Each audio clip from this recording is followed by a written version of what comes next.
Hey guys, Reese here. For this week's Rock Song of the Week, we're going to look at a song that just came out this past week.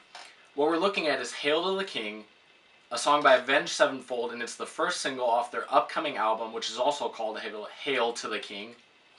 And that album comes out August 27th, 2013. If you've been paying attention to Avenged Sevenfold in the news at all lately, any interviews or anything they've been doing about the new album, the one theme that kind of seems to be common among everything is that they were trying to get back to more of a classic rock, classic metal sound with this album.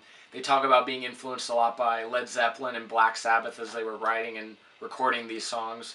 And I'm a fan of both of those bands, but it was a little concerning to hear that just when I think of, the Avenged Sevenfold sound that they've had on their previous albums. It kind of seemed like those two would be hard to reconcile. And so I was kind of curious how this was going to turn out. I really had no idea what to expect. But in the past week, I've been listening to this song a lot, and I've got to say, it's quickly become one of my favorite Avenged Sevenfold songs. And, I've played the song itself just over and over just to kind of get a feel for it. But I've also been playing it in shuffle with other Avenged Sevenfold songs that I really like. And for me, at least, it is holding up really well. It's a great song. And so, let's kind of talk about the song itself. When I first heard it, the first thing that came to mind was that the overall structure of the song reminded me a lot of AC/DC's Thunderstruck. And if you think about that song, you've got that main riff that's a little bit higher, and it's just really repetitive and really pretty quick, and that's just going on and on and on, and slowly the rest of the band kind of builds in beneath it. You have the drums come in, and then you have the kind of the main rhythm guitar part that kind of sets the tone for the whole song, even though that part is always playing above it.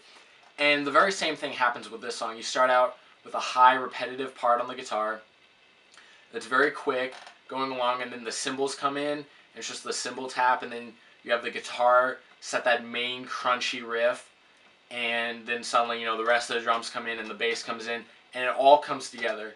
And I really think that helps to carry the song along because, as I said, they were getting back to more of the classic rock sound, and that means a lot more just, like those crunchy, hard, powerful, distorted riffs that aren't super technical, aren't super fast.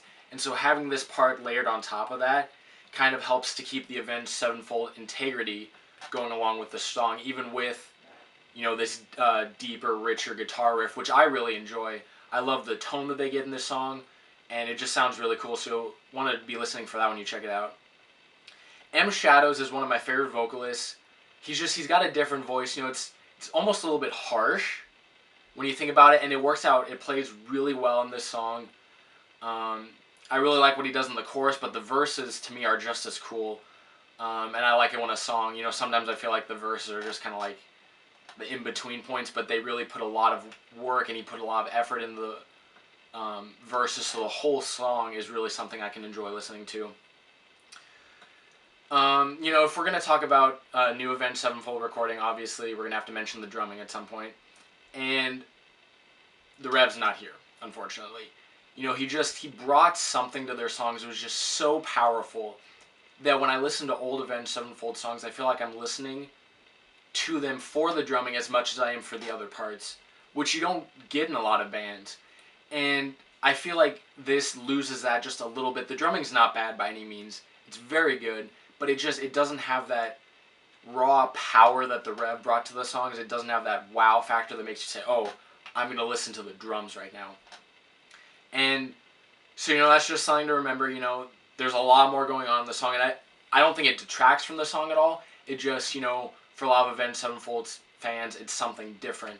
The new drummer, his name's Aaron Ilahai. I had to look up online how to pronounce that because I had no idea. And he's been touring with them, I think, since like 2011. He recorded with Carry On last fall. I think it came out in August 2012. And now he's officially a band member, and he's the drummer on this song in the forthcoming album. And, like I said, don't let that detract from the song for you, because it's a great song, and it has good drumming. It just, it's not, the drumming is not the focal point. But it's a very cool song. Like I said, all the guitar, I love how you have the two very different guitar parts that work together. That's my favorite part of this song. Make sure to check it out. The intro is by far one of my favorite intros on any song ever, period. So listen for that. just check out this song. In the comments, feel free to tell me what you think of this song, if you're looking forward to the album, what you're looking forward to. Try to keep the comments positive, you know. And yeah, just have a great day, and I'll be back next week.